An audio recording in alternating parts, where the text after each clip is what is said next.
Hola a todos amigos y amigas, estamos hoy con esta webinar por fin que hemos organizado sobre el cansancio de verano, por qué se da y cuáles son las causas. Soy Alessandro Tata, entrenador y fundador de Olympia Personal Training Studio y estamos aquí con Rafa. Muy buena familia, gracias a todos por estar aquí y esperemos que os guste mucho, ¿vale? Rafa es nuestro entrenador de Olympia, entonces entre los dos hemos decidido realizar esta charla sobre un tema que es tan actual al día de hoy, en verano y sobre todo en estos últimos días. Nos estamos dando cuenta del calor que está haciendo, de esta humedad, las temperaturas altas y sobre todo que tenemos muy poca energía para entrenar, nos sentimos agotados. Entonces eso lo estuvimos también debatiendo un poco con Rafa, el hecho de que en nuestro trabajo de campo a diario nos encontramos siempre con clientes, chicos, amigos, atletas que nos dicen siempre que están cansados, que están desganados, que tienen poca energía para hacer su entrenamiento de fuerza o en general que el rendimiento es un poco más bajo. Nos preguntan, y se lo dije a Rafa, la mayoría nos preguntan, ¿es algo psicológico? ¿Es algo mío, una sensación? Y es no. Chicos, la respuesta es que realmente hay procesos fisiológicos y biológicos que están pasando a nuestro organismo y que de verdad deberíamos de escuchar estas alarmas que el cuerpo nos está dando, sobre todo cuando notamos este tipo de sensación. Yo creo que al final de esta charla todos vosotros vais a hacer un poco un recordatorio en vuestra mente y vais a ver que realmente estáis pasando quizá por estos síntomas de cansancio, de fatiga y vamos a prestarnos un poco más de atención a ciertos hábitos. ¿A qué sí, Rafa? ¿Tú qué opinas? Por supuesto, yo creo que al final a todos nos ha pasado alguna vez de levantarnos por la mañana y preguntarnos ¿qué me pasa hoy que estoy tan cansado? He dormido 8 horas y me he levantado peor que ayer que dormí 6. O ¿por qué estoy trabajando hoy y me encuentro mucho más fatigado? Pues en esta webinar lo que vamos a tratar es de contestar a esas preguntas. Hay muchos factores, como ahora después veremos, seguro que cuando nos escuches es posible que identifiques alguna de las causas, ¿vale? Yo estoy seguro que sí, quizás o más de unas causas, así que quitamos ya la espera y vamos a empezar a ver un poco lo que hemos preparado para vosotros.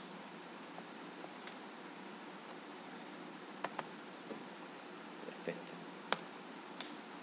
Eso es la cosa más bonita del directo. Y así. Ahí, perfecto. Ok, esa es nuestra charla. Hemos visto también hemos elegido una imagen de un hombre realmente destrozado, cansado, delgado, que realmente yo creo que la imagen un poco que nos sentimos nosotros, o al menos yo mismo, cuando entreno, muchas veces me siento tan reventado que parece que aparento esta pinta. ¿Verdad? Yo te lo voy a confesar. Yo hay alguna vez que me levanto por la mañana, me miro al espejo y yo me veo totalmente identificado. Es verdad. Eso es. Vamos a ver por qué se da y cómo combatirlo. Chicos, vamos a ver primero qué es el cansancio, qué es la fatiga, porque deberíamos ya de empezar definiéndolo perfectamente. El cansancio, como podemos ver, es una experiencia fisiológica en respuesta a un esfuerzo excesivo. Es temporal y se alivia con el reposo. Fundamental, chicos. Esa sensación de cansancio la podemos tener todos a diario a lo largo del año y especialmente en verano. Evidentemente porque hemos entrenado demasiado, porque hemos tenido una jornada laboral muy dura, mucho estrés, hemos dormido poco. Con que descansemos un día del entrenamiento, con que dormamos un poco mejor, se alivia y al día siguiente nos sentimos frescos y llenos de energía. Pero ahí tenemos la astenia o fatiga y esta es una sensación subjetiva y persistente de cansancio y debilidad que no cede tras un reposo adecuado y que interfiere con la actividad de la vida diaria. Eso es, recordad, persistente, no se alivia con el reposo, una recuperación psicológica lenta, estamos cansados también de aquí mentalmente, nos sentimos agotados, con poca gana de interactuar con nuestros amigos, con poca ganas de hablar, con ganas de estar solo, que nos cuesta un esfuerzo hasta hablar muchas veces y quedar con los amigos porque te sientes definitivamente agotado también a nivel mental, una menor capacidad de concentración. Yo creo que la mayoría de nosotros pensar un poco si hemos notado este tipo de sensación, porque al menos a mí me resulta, sobre todo en días tan duros y temporada tan dura como el verano, que incluso cada mañana cuesta de verdad, cada día uno se siente cada vez más cansado y piensas, voy a dormir un poco más y no se pasa esa sensación. Pensar un poco vosotros, tú Rafa también, si estamos notando estos síntomas en estos días.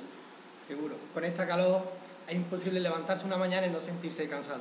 Es verdad. Entonces, yo digo, eso, cansancio o fatiga. Ya con estas primeras definiciones que hemos dicho, pensad vosotros si estáis cansados o fatigados, porque cambia mucho, cambia muchísimo.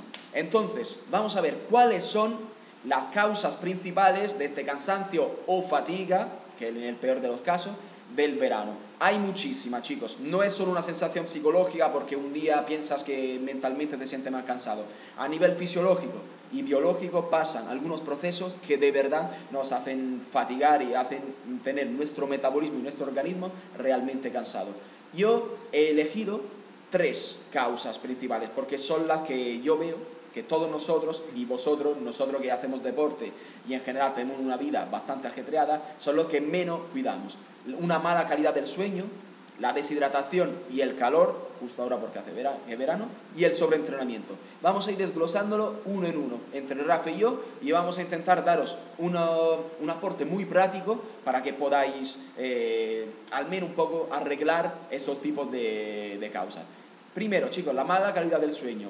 Hacer una pregunta, yo pregunto de forma virtual a todos, ¿cuánto de vosotros le prestáis realmente atención o le dais la suficiente importancia a la calidad del sueño? La cantidad ni quiero preguntar, porque todos nosotros, si podemos quitar tiempo, lo quitamos al sueño, porque tenemos una vida ajetreada, porque queremos salir de noche y decimos, bueno, hoy duermo menos, duermo 3 o 4 horas para poder quedarme a ver una peli, para poder salir con los amigos, porque mañana quiero despertarme muy pronto para hacer deporte. Pero la calidad del sueño también. Fijaros y pensad que yo creo que muy pocos de nosotros tenemos un sueño realmente reparador y que nos despertamos por la mañana con la sensación de decir, he dormido realmente bien y nunca me he despertado a lo largo de la noche. Vamos a ver, chicos. Primero, ¿qué es el sueño? Es un estado de reposo fácilmente reversible de inactividad caracterizado por la falta de interacción con el medio. Mirad, los objetivos son conservar energía, autorreparación y procesar memoria. Fundamental, conservar energía, chicos. Durante el sueño, nuestro metabolismo conserva toda esa energía que sirve para reparar y hacer todos los procesos de reparación del organismo que ha sufrido a lo largo del día, de un día, y sobre todo cuanto más ajetreado, más necesitamos estas horas nocturnas para repararlo. Pero reparar no solo a nivel muscular si hemos hecho un entrenamiento, también a nivel hormonal, si hemos tenido un día de estrés, también a nivel de metabolismo, si hemos tenido o tenemos hábitos de alimenticios equivocados. Entonces, esta fase reparadora es fundamental, y conservar energía, es decir, no despertarnos a menudo malgastando energía, también es fundamental para que podamos realmente recuperar. Y además, procesar memorias. Es el momento donde también nuestro cerebro mejora, hace reparaciones, mejoras y podemos aprender también, y es fundamental para tener esta energía y concentración mental al día siguiente, para despertarnos mentalmente también activos. ¿Cómo? Ahora mismo, bien, ¿cómo podemos controlar el sueño? ¿O el sueño se controla? ¿Os habéis preguntado alguna vez, chicos, del por qué por la noche dormimos? Estamos hechos para dormir por la noche, ¿y por qué durante el día estamos despiertos? ¿Os habéis preguntado alguna vez del por qué cuando empieza a oscurecer ya tenemos una sensación de agotamiento, de apagón, y cuando tenemos luz estamos más despiertos, o cuando por la mañana ya entran los primeros rayos de luz ya estamos empezando a despertarnos? Esto no es algo al azar, sino que realmente esto es un mecanismo, el sueño, controlado por nuestro metabolismo. Es algo fijo, controlado, y entonces nosotros, si sabemos los mecanismos del sueño, podemos controlar también su calidad. Bien, los ciclos circadianos. El sueño viene controlado por estos ciclos circadianos. Fijaros bien de esta palabra, del griego circa, alrededor, die.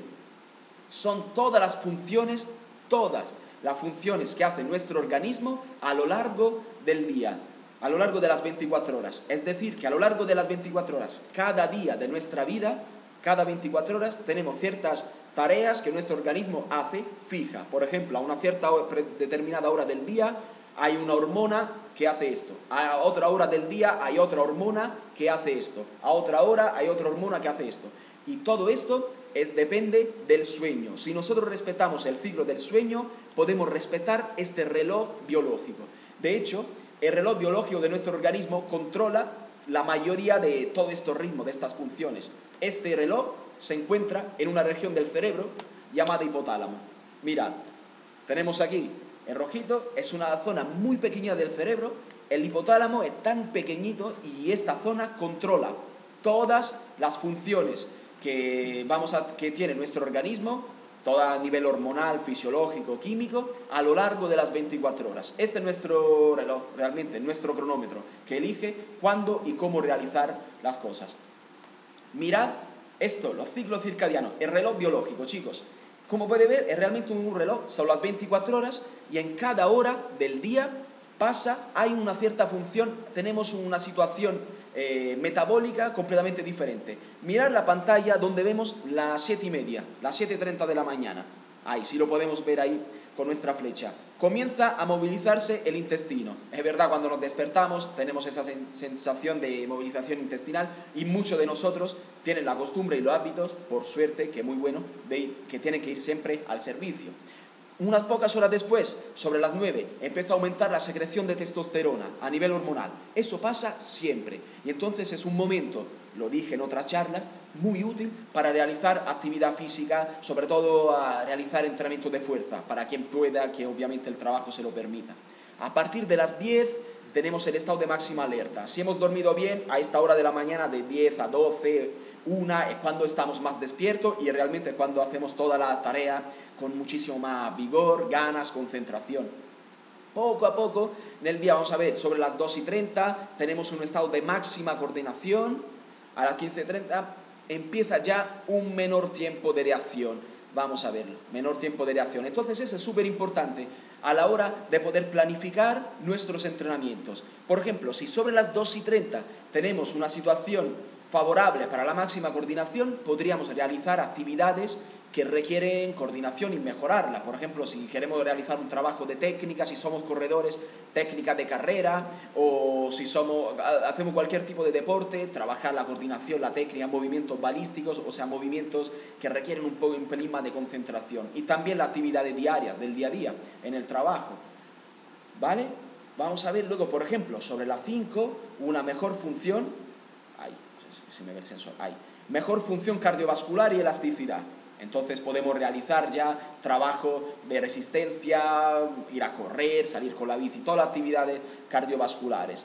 Ya luego, sobre las 6:30, vamos a tener una tensión más arterial más alta y a las 7, temperatura corporal más alta. Lo hemos visto muchas veces cuando tenemos fiebre.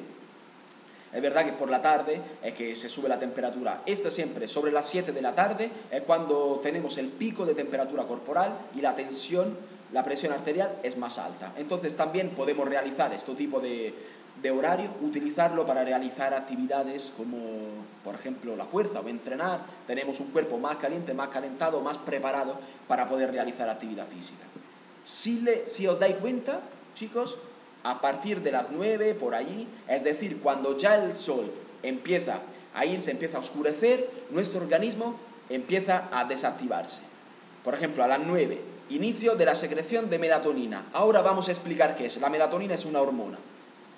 A las 10:30, detención de los movimientos intestinales, por eso nuestro intestino, nuestro metabolismo se va ralentizando. Es por eso también que por la noche no podemos realizar comidas y cenas muy copiosas, muy grandes, muy pesadas. Y poco a poco empieza la fase del sueño. Cuando el sol se va, cuando empieza a oscurecer, la melatonina que empieza a producirse sobre las 9 hace que nuestro organismo se va poco a poco apagando. Se apaga para poder realizar entonces una actividad nocturna de sueño reparadora. Nuestro organismo necesita apagarse para poder realizar todos esos tipos de actividades que sirven a repararse. Y hemos visto que todo esto en función del sol, del ciclo del sol y no sol, de la oscuridad y de la luz. Cuando hay luz, nuestro organismo a nivel hormonal está preparado para estar activo, y cuando se empieza a ir el sol, cuando hay la oscuridad, nuestro organismo se prepara a nivel hormonal para ir relajándose. Entonces, eso es lo que acabamos de decir. Este ciclo circadiano, este reloj que acabamos de ver, depende esencialmente de los periodos de luz y oscuridad y de la vigilia y sueño, es decir, del estado de que estamos despiertos y del estado de sueño. Hemos hablado, chicos, de la melatonina. Esta hormona, chicos, que es lo que podemos ver, que empieza a secretarse, a producirse cuando la luz se va apagando. En ausencia de luz aumenta la producción de melatonina. La melatonina, ¿qué hace? Empieza a apagar todas las funciones del organismo y nos va a preparar para descansar. Sin embargo, en presencia de luz, se detiene la producción de melatonina. Entonces, deteniéndose, el efecto contrario, el cuerpo, el organismo empieza a espabilar, a despertarse, todas las funciones empiezan a despertarse. Entonces, chicos, ya podemos ver una cosa, en estos días de verano, sobre todo aquí en estas latitudes como es en España, cuando por ejemplo en verano el día se hace mucho más largo y a las 10, 10 y media aún tenemos luz, para nuestro organismo es muy complicado empezar a adaptarse. Y es por eso que no nos entra sueño, y si no entra sueño se atrasa esta fase de reparación, se atrasa la fase donde la melatonina empieza a producirse, y eso hace que este reloj biológico empiece a atrasarse, se atrasan todas estas tareas. Y es por eso que al principio nos cuesta mucho cuando hay los cambios horarios, cuando ponemos una hora hacia atrás o una hora hacia adelante, cuando cambia todo, y sobre todo en verano, es porque eso que cuesta adaptarnos un poco más. Rafa, a ti te pasa, yo creo que tú también al final, al hacer deporte, te pasa también que te cuesta acostarte por la noche porque a las 10 y media sigue habiendo sol, habiendo luz, duermes al final, te duermes más tarde y por consecuencia al día siguiente te despiertas bastante más cansado. Totalmente, ya no solo en lo que a entrenamiento se refiere, también cualquier persona que trabaje por la mañana temprano se puede extrapolar también.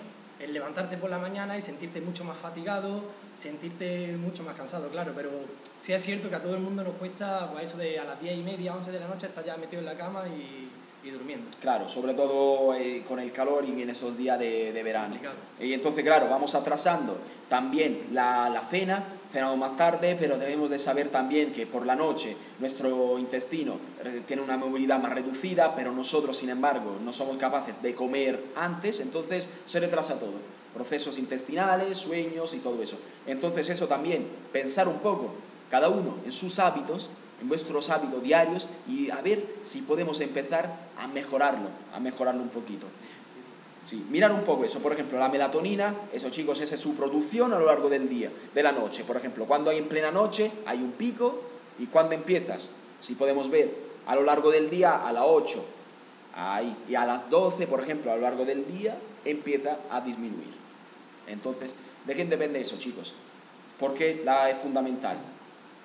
La melatonina está directamente relacionada con otra hormona, la hormona del crecimiento. Yo creo que todo el mundo hemos escuchado esta hormona, sobre todo si somos deportistas, pero también si no lo somos, en el día a día. Es una hormona tan importante.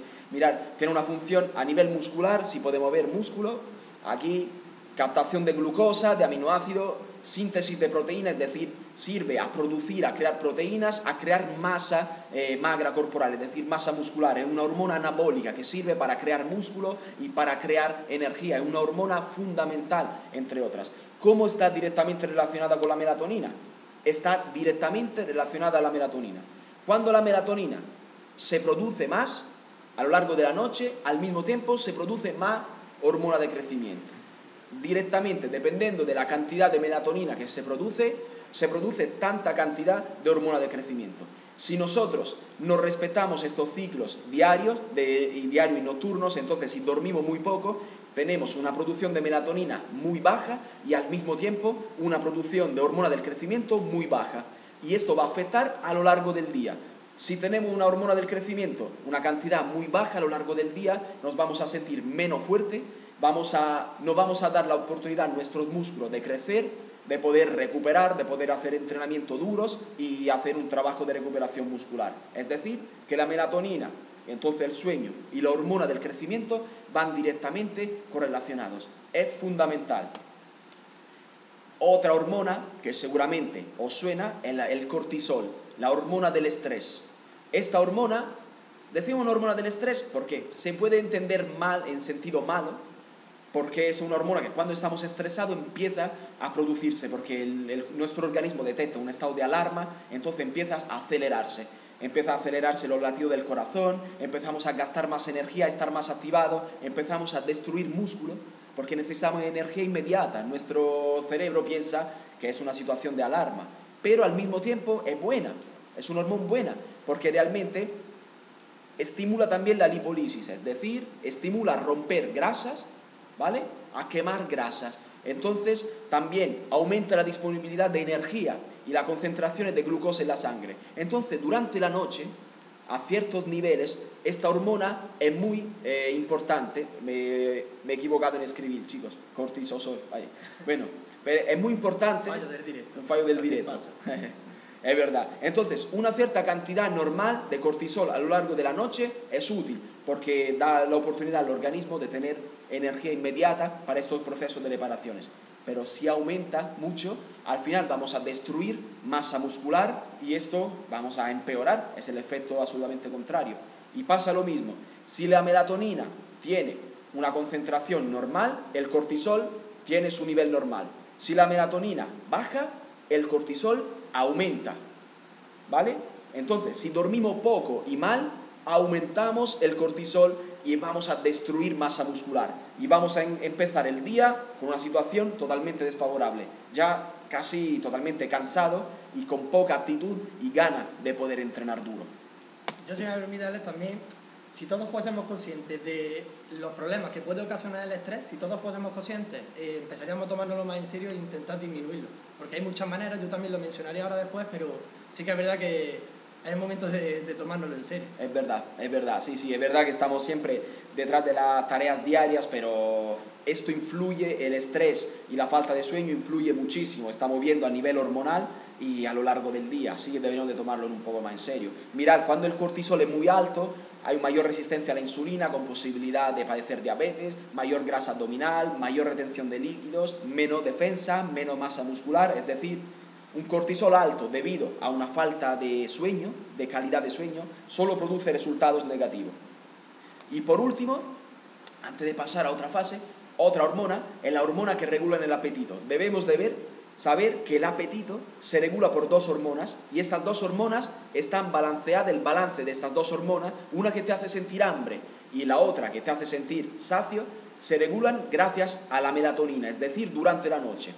Mirad, cuando dormimos menos de 7 horas, o sea, una cantidad, una calidad de sueño muy baja, aumentan los niveles de grelina, que es la hormona que provoca la sensación de hambre. Es por eso que cuando dormimos poco, o a deshoras o mal, siempre tenemos esa sensación de hambre, porque esta hormona se dispara, porque nuestro organismo no sabe si tiene que descansar o si no tiene que descansar, porque si tú le das de dormir muy poco, él piensa que tiene que estar continuamente activo y piensa que necesita continuamente alimentos.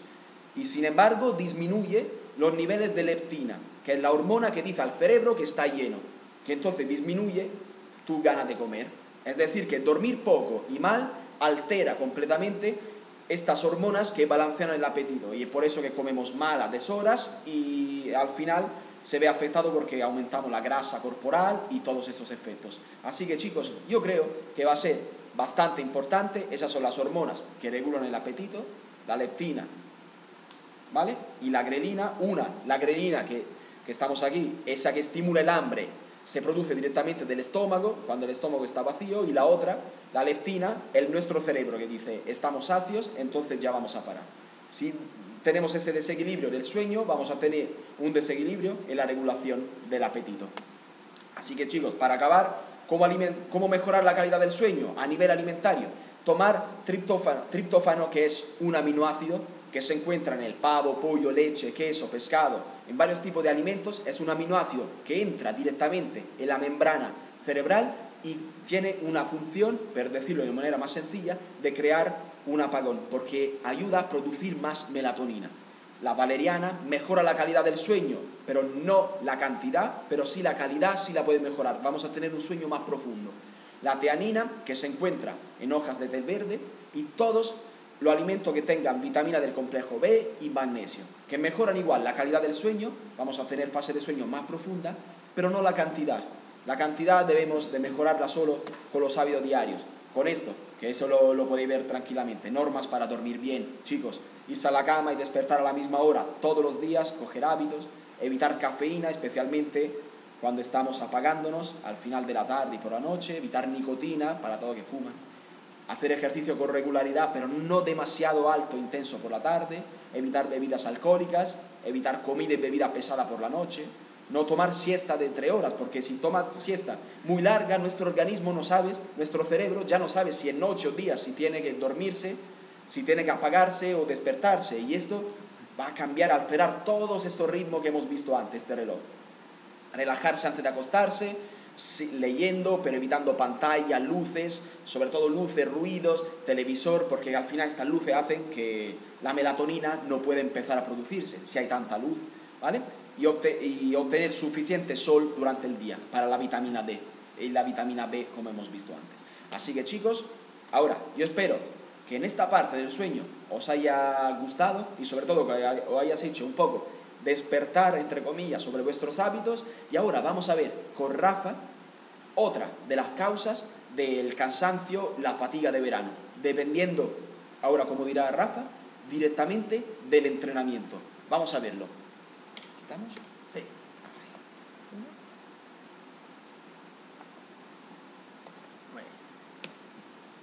Bueno, familia, pues yo, como ha dicho Alessandro, también quiero aportar mi granito de arena en este tema tan interesante, porque la verdad que es algo que nos afecta a todos y el sobreentrenamiento en este caso lo hemos sufrido todos alguna vez. Ahora, simplemente viendo la foto, ¿vale? Yo te pregunto, ¿te suena alguna vez, tú que te gusta el entrenamiento, que entrenas casi todos los días, ¿te suena alguna vez haber acabado de esta forma? Yo creo que no me veis, porque claro, obviamente no me veis entrenar, pero os aseguro que muchas veces, sobre todo cuando hace tanto calor o en estos días de verano, he acabado así. Y además, Rafa, ¿cuántas veces hemos visto a nuestros amigos acabar así? Muchísimas. Cuando se acaba, ¿verdad? Todos los días, de hecho, alguno que otro acaba así, ¿eh? Es verdad.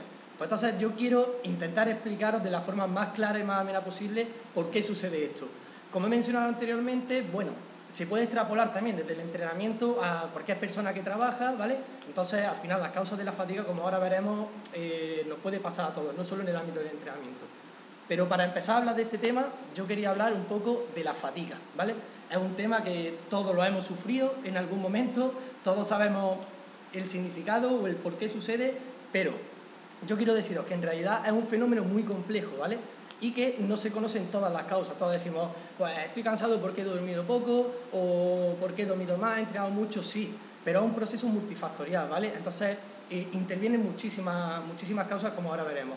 Yo, haciendo un poco una investigación sobre la literatura actual que hay, he visto esta definición que la verdad a mí me gusta mucho. Lo llama como, o lo denomina como la incapacidad de mantener una determinada intensidad durante un periodo de tiempo, ¿vale?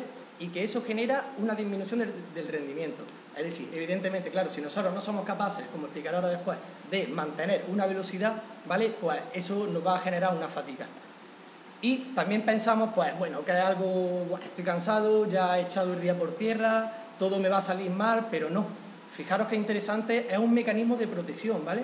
Cuando nosotros estamos cansados, cuando sentimos esa fatiga, es porque el cuerpo nos está avisando de algo. Entonces, yo como consejo, ¿vale? Esto es esencial, se lo recomiendo a todo el mundo, vamos a escuchar a nuestro cuerpo. Lo escuchamos desde primera hora, cuando nos levantamos, cuando salimos de trabajar al mediodía, por la noche, porque eso nos va a ayudar mucho a detectar y a solucionar las causas que ahora veremos. Así que paso a la siguiente. ¿Cuáles son esas causas? Bueno, pues como he dicho, aquí tenéis un gran listado porque he mencionado que es algo multifactorial. Entonces, pues, como veis aquí, las más importantes. Fijaros qué curioso, vemos aquí por una lesión.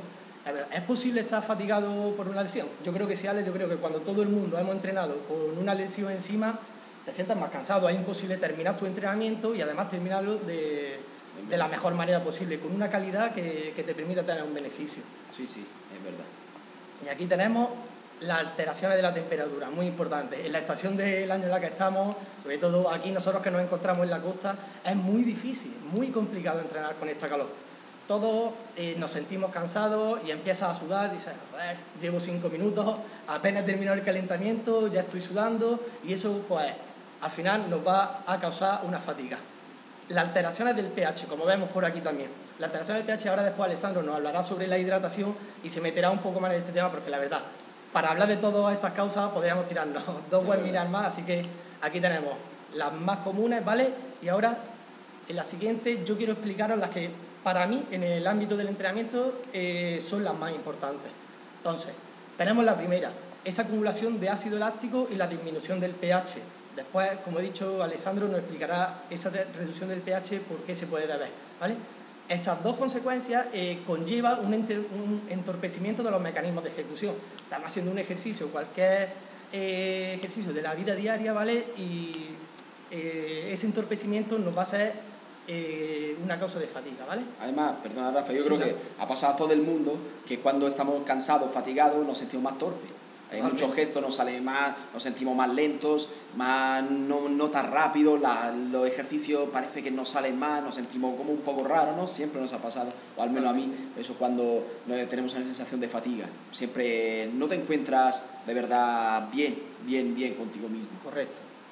Y la siguiente tenemos el agotamiento de las reservas de ATP y el glucógeno. Y muchos diréis, ¿qué es esto de ATP y el glucógeno? Bueno, pues en líneas así muy generales es nuestra gasolina, ¿vale? Es con lo que funciona nuestro cuerpo. Cuando nosotros ya no solo hacemos deporte, nos levantamos por la mañana, nos bajamos de la cama, ya el cuerpo comienza a utilizar energía para hacer la digestión, para cualquier cosa. Entonces, es muy importante tener esos niveles de ATP y de glucógeno a la hora de hacer el entrenamiento, tener unos niveles de ATP y de glucógeno altos, porque es de lo que va a tirar nuestro cuerpo. Si esos niveles están agotados o son escasos, al final la fatiga va a ser inminente. ¿Cómo podemos recuperar esos niveles de ATP y de glucógeno? Pues esta es la clave. Descanso, como ya ha dicho Alex, muy importante. El descanso ya no solo en el sueño, sino también, como explicaré ahora un poco más adelante, en el entrenamiento, entre un entrenamiento y otro. Y la alimentación esencial, ¿vale? Y para mí, lo he dejado para el último porque es uno de los más importantes, es la fatiga neuromuscular. Y os preguntaréis pues también, ¿qué es la fatiga neuromuscular? Bueno, pues pertenece al músculo. Cuando nosotros entrenamos, lo que se refiere al músculo forma parte del sistema periférico. Después veremos que hay un sistema central y un sistema periférico. Pues este no tiene nada que ver con nuestro sistema nervioso, se va directamente al músculo. Y es como he dicho un poco anteriormente, la sensación esta de, ¡buah! Estoy cansado, ya he echado mi entrenamiento a perder hoy, no voy a rendir con la misma forma, pero estamos equivocados. Sigo diciendo que al final es algo, un mecanismo de protección, ¿vale? Es algo de que el cuerpo nos está avisando, oye, algo pasa, por eso he dicho antes que hay que aprender tanto a escuchar, a detectar y a resolver ese problema. Cuando hablamos de la fatiga, de esta fatiga neuromuscular, nos referimos a la pérdida de velocidad como indicador en el entrenamiento con carga. ¿Por qué pongo aquí esta fórmula? Esta fórmula significa fuerza es igual a la masa por la aceleración. Bien, lo explico así muy por encima. Yo tengo una masa que quiero vencer y tengo después la aceleración. Cuanto mayor sea esa aceleración, mayor va a ser la fuerza que ejerzo. Bien, si pierdo velocidad, esa aceleración desciende, por lo tanto, la fuerza que voy a poder aplicar es mucho menor. ¿Qué puede pasar? Pues que podemos estar 3 días seguidos entrenando si queremos, que al tener ese descenso de la velocidad, ese descenso de la aceleración, va a hacer que nuestro entrenamiento no sea todo lo productivo posible, ¿vale? Tengo aquí, para que se vea mucho más claro, lo que sería algo normal, ¿vale? Nosotros nos encontramos en este punto y realizamos una sesión de entrenamiento, sea cual sea, ya sea una sesión de resistencia, una sesión con carga, halterofilia, lo que nosotros queramos. Y cuando terminamos nuestro entrenamiento, nos encontramos en ese punto, justo ahí. ¿Qué pasa? Evidentemente, el entrenamiento produce una fatiga. Comienza ese descenso, ¿vale? Es decir, las horas después del entrenamiento, sobre todo, cuanto más dura el entreno, es obvio que las horas después nos encontramos obviamente más fatigados y cansados y bastante destrozados. Nadie de nosotros a las 3 horas de acabar un entreno agotador podría meterse a entrenar de nuevo. Y no es recomendable, además de que no se pueda, no es recomendable. Bueno, bien, como ha dicho Alessandro, a partir de que llegamos a ese punto más bajo, digamos, de la fatiga, es cuando empieza esa curva ascendente, la recuperación. Y en el punto 4 vemos esa supercompensación, que es lo que nos va a ayudar a nosotros a mejorar. Si ese entrenamiento ha sido eficiente, ha sido productivo, entre esta recuperación que se va a permitir y la sobrecompensación, ¿vale?, vamos a mejorar, hasta que finalmente, pasado el tiempo, vamos a llegar a ese estado inicial y podremos volver a realizar nuestra sesión de entrenamiento. Bien, y ahora yo digo, desde que se llega a la fatiga en el punto más bajo hasta que casi volvemos a nuestro estado inicial, tanto la recuperación como la sobrecompensación, ¿vale?, esto se produce a través del descanso, no hay más, ¿vale? Descanso, hidratación, como contaremos después, buena alimentación, ¿vale? Entonces, esa es la clave. ¿Qué ocurre ahora, por el contrario, si nos vamos a la fatiga neuromuscular, volviendo un poco atrás? Si nos quedamos en este punto, ¿vale?, tenemos esta siguiente gráfica. Aquí teníamos el estímulo de entrenamiento, igual que sucede aquí arriba, y comienza esta línea roja, que sería la fase de la fatiga, que además disminuye evidentemente nuestra capacidad de rendimiento. Cuando estamos cansados, sí o sí, vamos a disminuir. Cuando llegamos al momento de la recuperación, estaríamos sobre esta zona más o menos, no hacemos una buena recuperación, por lo tanto no hay sobrecompensación. ¿Qué ocurre? Aquí lo tenemos, el sobreentrenamiento, esa fatiga neuromuscular de la que estamos hablando. Nosotros decimos, bueno, estoy cansado, no importa, yo estoy fuerte y mi compañero que está al lado está levantando 20 kilos en un press de banca y yo tengo que levantarlos también. ¿Qué ocurre? Seguimos entrenando hasta que el cuerpo nos ha dado un aviso, como he dicho antes, nosotros no lo hemos escuchado y llegamos al problema, llegamos a la lesión. Y eso ya sí que, evidentemente, son lesiones, la mayoría son reversibles, pero que por no escuchar a nuestro cuerpo, por no tener esa sensación de parar a tiempo, de recuperar y de descansar, nos vamos a lesionar, ¿vale? Así que mucho cuidado con eso. Yo creo, Alex, que todos alguna vez en nuestra vida hemos dicho, yo hoy puedo, yo hoy voy a tirar para adelante, pero al final... Todas las veces, porque si, como la mayoría hemos visto antes con el sueño, no tenemos grandes hábitos de alimentación y sobre todo de sueño, siempre entrenamos con esa sensación de cansancio, que hemos dormido muy poco, pero decimos, bueno, hay que entrenar, y entrena fatigado, con poco sueño, con poca calidad, y al final, como ha dicho Rafa, esta curva va bajando, hasta llegar a un sobreentrenamiento por falta de una recuperación adecuada. Así que yo creo que en el día a día todos nosotros tenemos este tipo de situación. Totalmente, sin duda. Así que continuamos.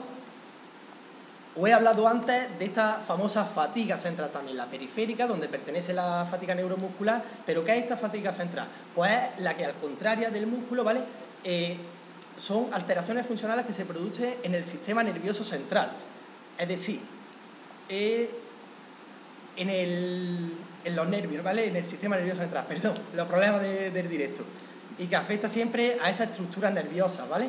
Involucrada en la contracción muscular. Bien, si no se produce contracción muscular, no puede haber fuerza. Por lo tanto, ¿vale? No vamos a poder completar esa sesión que tenemos preparada. ¿Cuáles son las causas? Psicológicas, ¿sí? El aspecto psicológico también involucra mucho. Como hemos comentado antes, el estrés, muy importante. Ahora pasaremos a ver algunas causas, pero muy importantes. Y también las metabólicas, como hemos dicho antes, pues esa reducción del pH, el agotamiento del glucógeno y del ATP en nuestra gasolina, ¿sí? Seguimos.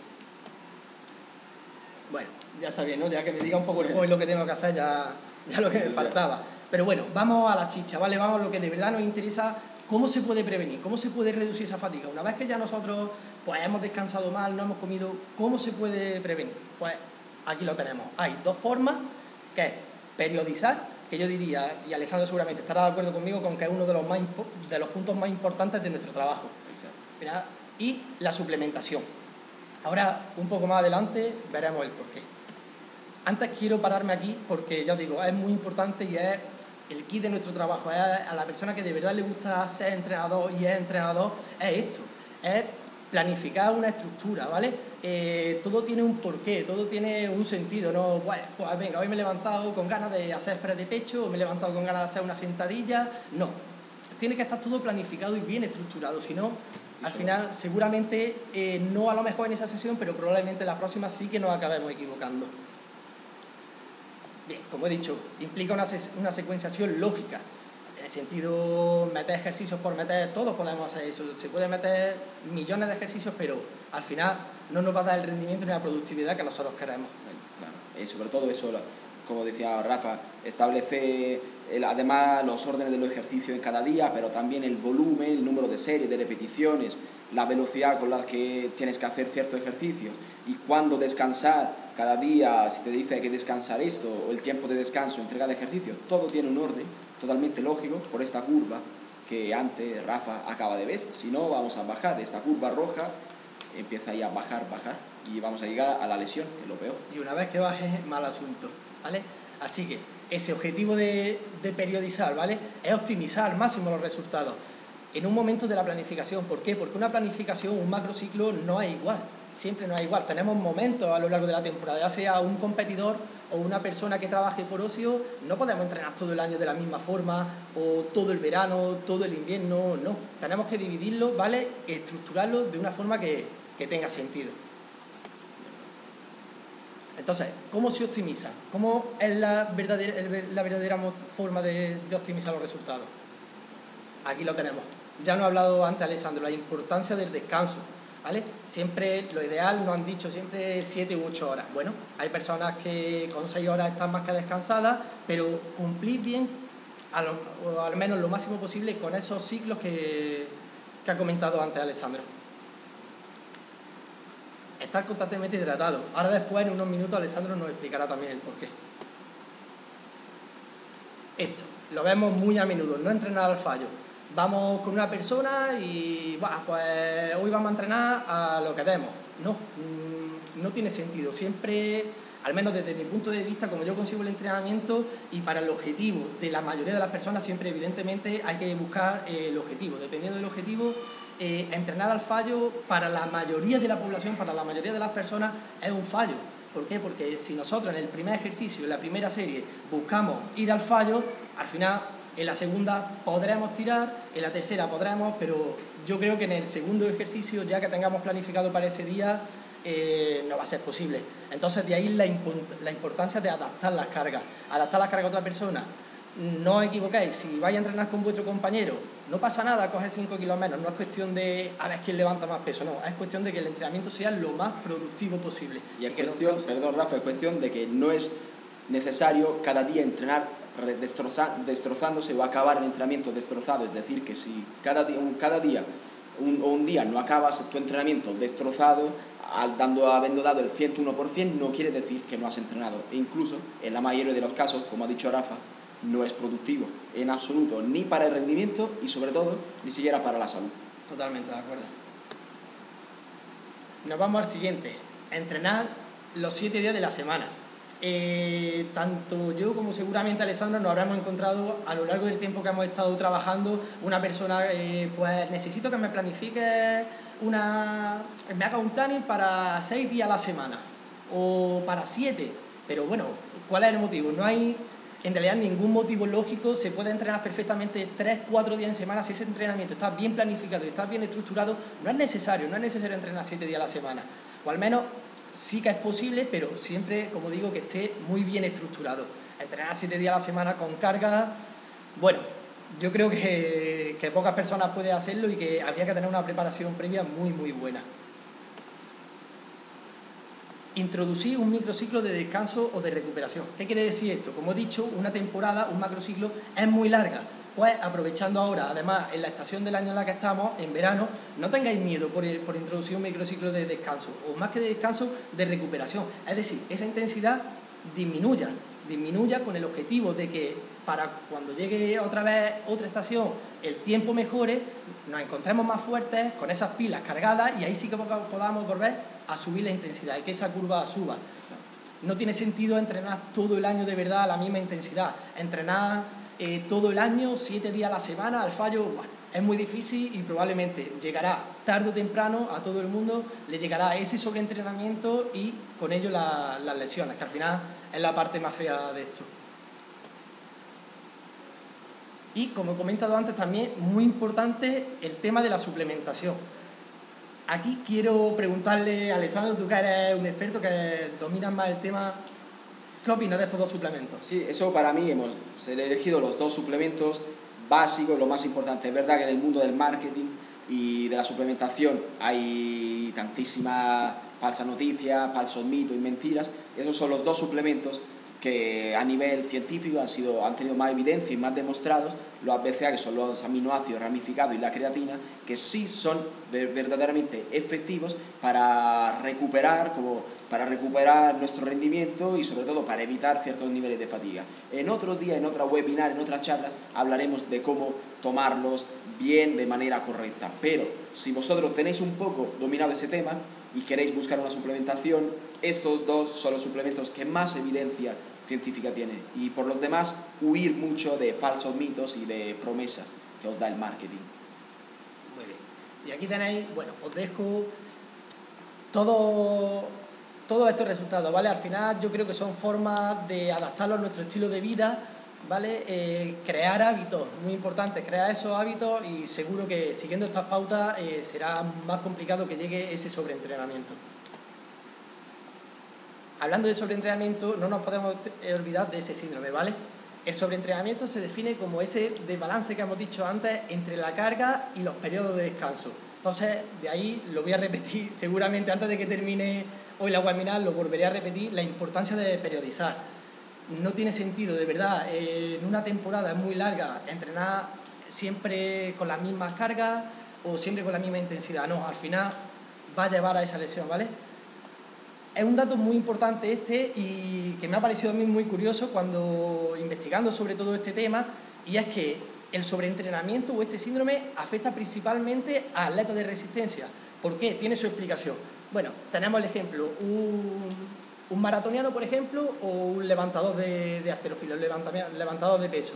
Bueno, pues evidentemente la fatiga va a afectar a los dos, y a un levantador de peso se va a notar mucho, porque a ti que te gusta la halterofilia se nota, ¿verdad? La fatiga cuando tienes que hacer un levantamiento muy pesado, con esa fatiga se nota. Pero ahora poneros en el caso contrario, imaginaros un atleta de resistencia, eso, como he dicho, un maratoniano, muchos corredores que tenemos aquí entrenando con nosotros, entre hacer una maratón, una media o un trail en la montaña con fatiga, quien lo haya hecho sabe que es muy duro.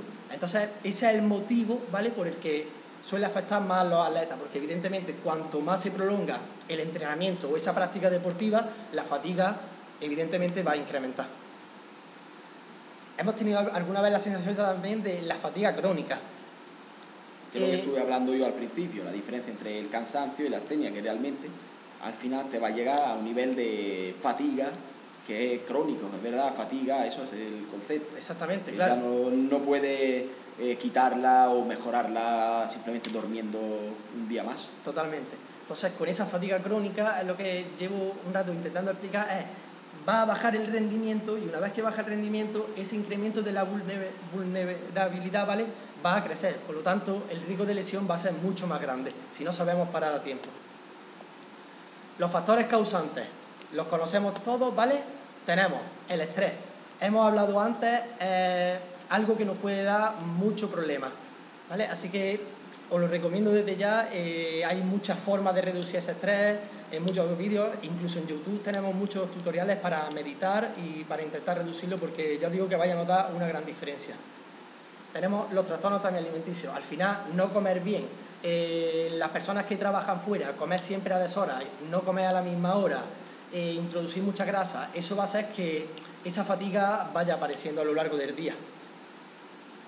La ansiedad va muy unida, muy unida al estrés. Y es que recuerdo la época de la facultad y demás, leer un artículo, si no recuerdo mal, de la Universidad de Canadá, en la que se hacía un estudio eran judokas, si no recuerdo mal, deportistas de taekwondo y de lucha libre. Se le hicieron un cuestionario precompetición, ¿vale? Es decir, antes de tener esa competición. Y salieron unos niveles de fatiga muy altos. Y todo eso debido a la alta ansiedad y el estrés que tienen ese tipo de deportistas antes de subir a un tapiz a realizar su práctica deportiva. Entonces es curioso y van muy unidos. La ansiedad también es muy perjudicial para la fatiga. La fatiga, ese se me ha escapado. Y la predisposición, muy importante también, que llevemos hacia el entrenamiento. Todos podemos tener un mal día, nos hemos peleado con nuestra pareja, nos hemos peleado con nuestro hermano, con nuestros padres, es que hoy no tengo ganas, hace mucha calor, pero esa predisposición también va a hacer que todo esto ocurra, ¿vale? Al final, todos son evitables y creo que estos factores todos los podemos evitar. Y, evidentemente, también llevamos un rato diciéndolo, la falta de sueño. Esa falta de sueño va a hacer que la fatiga, la ansiedad, cuando nos levantamos cansados ya nos levantamos de mal humor, el estrés aumenta y es que ahora tengo que ir a trabajar, ¿vale? Así que muy importante intentar combatir todos estos factores. Por lo tanto, una conclusión que quiero sacar: cuida tu hábito alimenticio. Dejo aquí el listado: hidratarse, la importancia de hidratarse, que ahora en unos minutos nos hablará Ale. Evitar la hora de más calor si es posible para entrenar. Si es posible, hay gente que me dice, mira, yo salgo de trabajar a esta hora y es la hora que tengo que entrenar. Bueno, oye, pues adáptalo. En esta estación que hace tanto calor, vamos a intentar periodizar lo máximo posible. Descansar, muy importante, y quiero seguir con la importancia de periodizar y planificar. Y respetar los descansos. Ya sabéis que si no respetamos esos descansos, probablemente nos lleve al sobreentrenamiento y ese sobreentrenamiento a una lesión.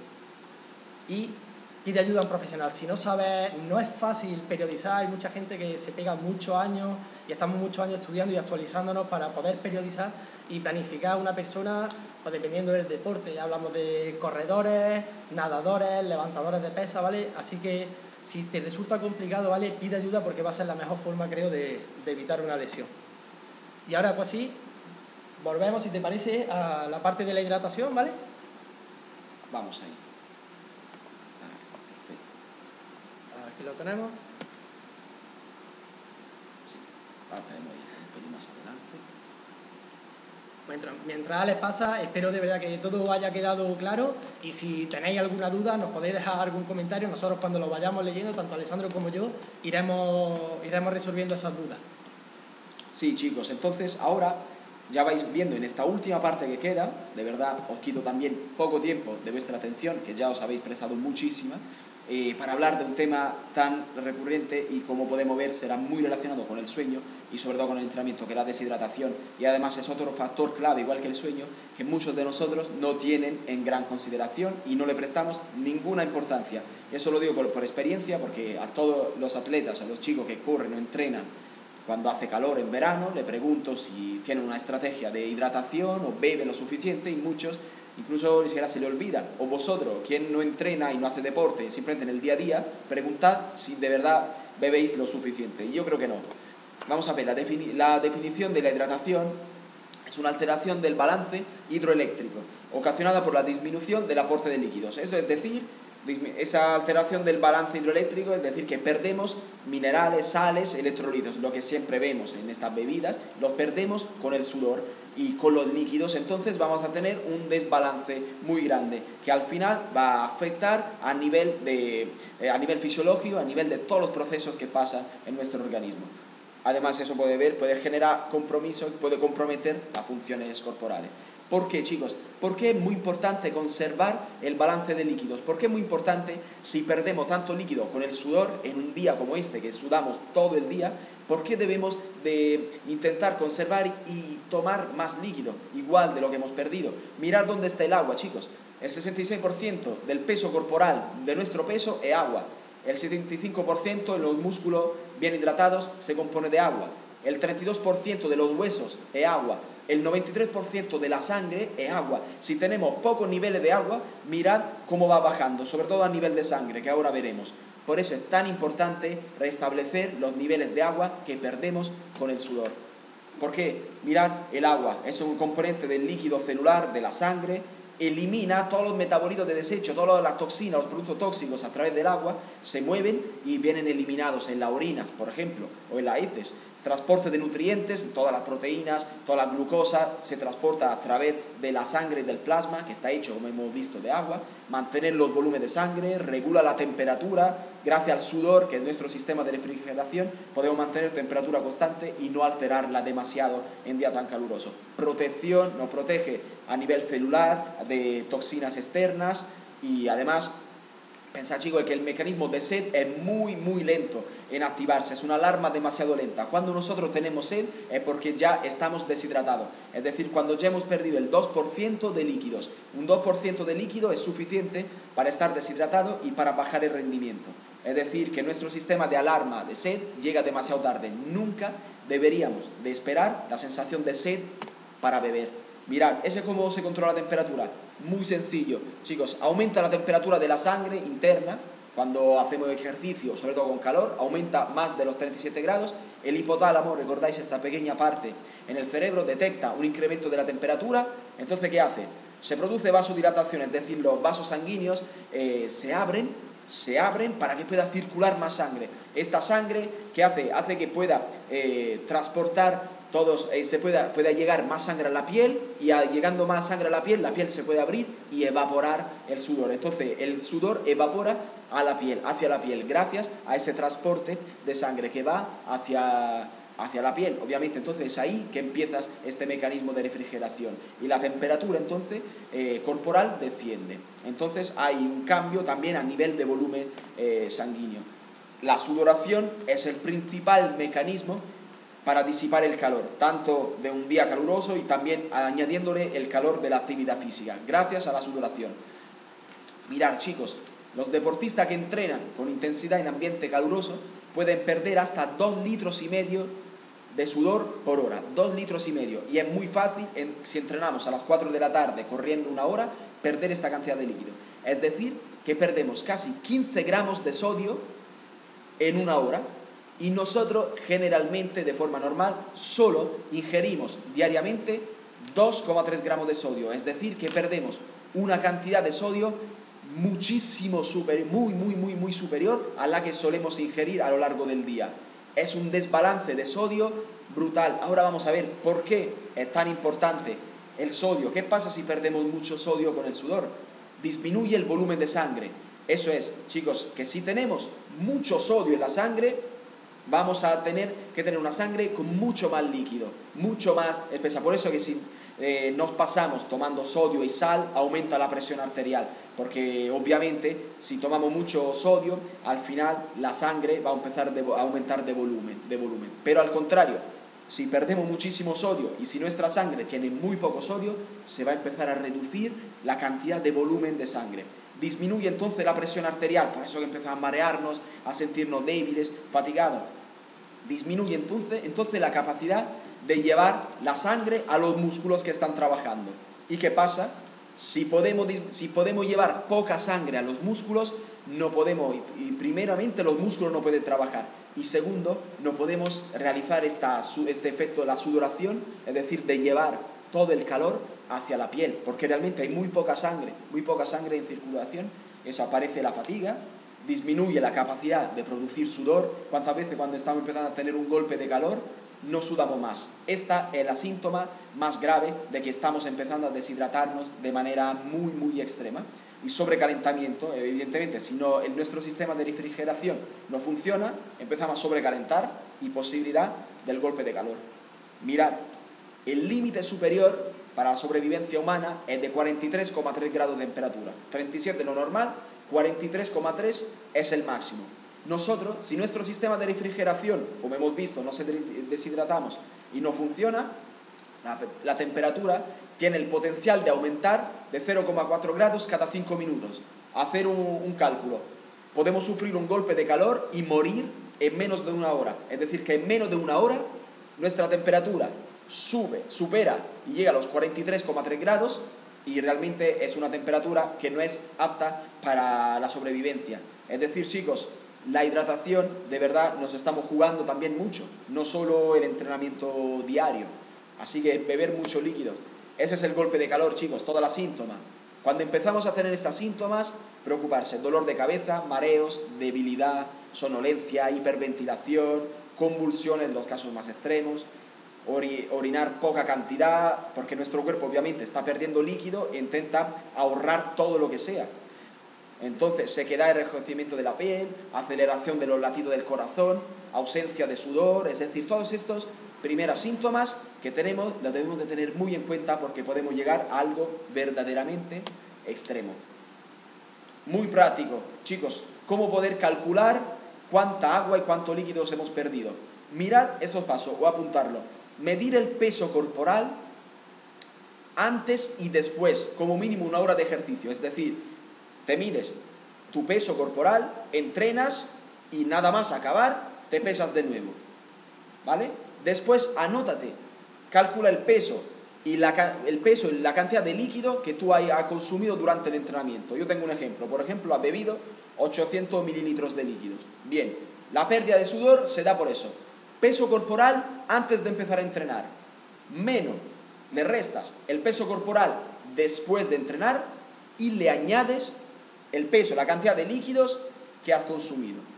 El resultado final te da la cantidad de líquidos que has perdido durante el ejercicio y que tienes que recuperar después. Es el déficit final de peso que orienta si estaba realmente hidratado antes, durante, o si te ha hidratado realmente bien. Este resultado te da la posibilidad de saber si lo que has bebido durante el entrenamiento ha sido suficiente o no. Mirarlo, casi seguro, yo siempre lo he hecho, es muy difícil. Debemos de afinar esta técnica y acostumbrarnos a beber cada vez más. Muy bien, estrategia de hidratación antes del ejercicio. ¿Cómo podemos hacer para poder hidratarnos?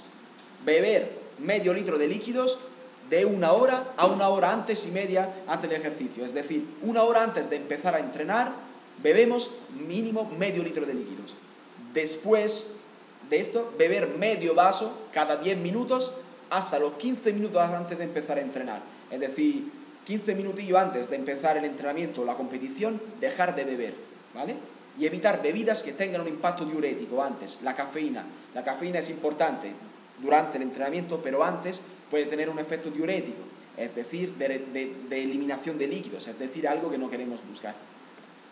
Durante el ejercicio, concentración, debemos de buscar bebidas que tengan una concentración de carbohidratos, de azúcares, porque como dijo Rafa, nos sirve para tener este combustible de energía, y mirar bien las etiquetas, chicos, que tengan una concentración de carbohidratos, eso lo pone detrás de las etiquetas, que no sea superior entre 6 y 8% del peso, es decir, entre 6 y 8 gramos por cada 100 mililitros de productos. Eso es muy fácil de ver en una etiqueta.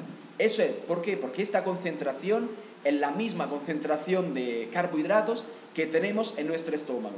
Es decir, que nosotros estamos bebiendo algo que nuestro estómago es capaz de soportar. Si tomamos algo que tenga una concentración superior, nos va a entrar diarrea, distrés intestinal, gases, nos sienta mal muchas veces la bebida porque estamos sometiendo a nuestro estómago a una cantidad de electrolitos y de carbohidratos superior a lo que está realmente acostumbrada. Así que durante el ejercicio, elegir bien la bebida. Hay muchísima en el mercado. Mirad esta, entre 6 y 8%. Y después del ejercicio, beber medio litro inmediatamente después de entrenar. Después, beber 1/4 de litro cada 15 minutos hasta alcanzar 3 litros a lo largo de las 3 horas después de entrenar. Al principio es difícil apuntarlo, eso tiene que ser una tarea fija cada vez que entrenamos, sobre todo en día tan caluroso. Estas cantidades. Podemos tomar algún aperitivo salado, como galletas saladas, para reponer las concentraciones de sodio, que como hemos visto, hemos perdido con el sudor. Así que chicos, para acabar con la parte de la hidratación, chicos, cuidar tus hábitos porque se convertirán en tu destino. Y hemos ido de menos a más, sobre todo a nivel de salud. La falta de sueño puede crear fatiga y problemas metabólicos a lo largo del día. La falta de entrenamiento puede llegar a tener una lesión, pero si cuidamos y descuidamos estos hábitos de deshidratación, podemos llegar no solo a bajar el rendimiento, pero a tener problemas mucho más serios hasta llegar a problemas que de verdad son irreversibles. Así que chicos, también ahora en nombre de Rafa, espero de verdad que hayamos podido despertar un poco vuestra conciencia sobre ciertos hábitos y ciertas cosas que a lo largo del día deberéis de tomar muy en cuenta en estas épocas de verano, sobre todo si sois deportistas, pero también si sois personas que trabajan y tienen un trabajo intenso a lo largo del día, y de verdad no descuidar de estos 3 componentes fundamentales. Así que de verdad espero haber dado informaciones prácticas y que esto sirva para sentirnos un poco menos fatigados, un poco menos cansados a lo largo del día. Rafa, muchísimas gracias. Muchas gracias a todos por estar aquí, quedaros hasta el final. Como dice Alessandro, creo que es un tema muy importante, un tema que todos podemos prevenir, la deshidratación, la falta de sueño, así que deberíamos tomarlo un poco más en serio porque vamos a ganar muchísimo en calidad de vida. Así que, ciertamente, chicos. Así que, chicos y chicas, muchísimas gracias y prestar mucha atención porque muy pronto vamos a realizar también otras de nuestras charlas igual de productivas. Chicos, ahora ahí, con Rafa. Hidratarnos. Estamos hablando de la hidratación y qué menos, ¿no?, que terminar hidratándonos. Comida ligera y a dormir lo suficiente. Chicos, haced lo mismo. Muchas gracias.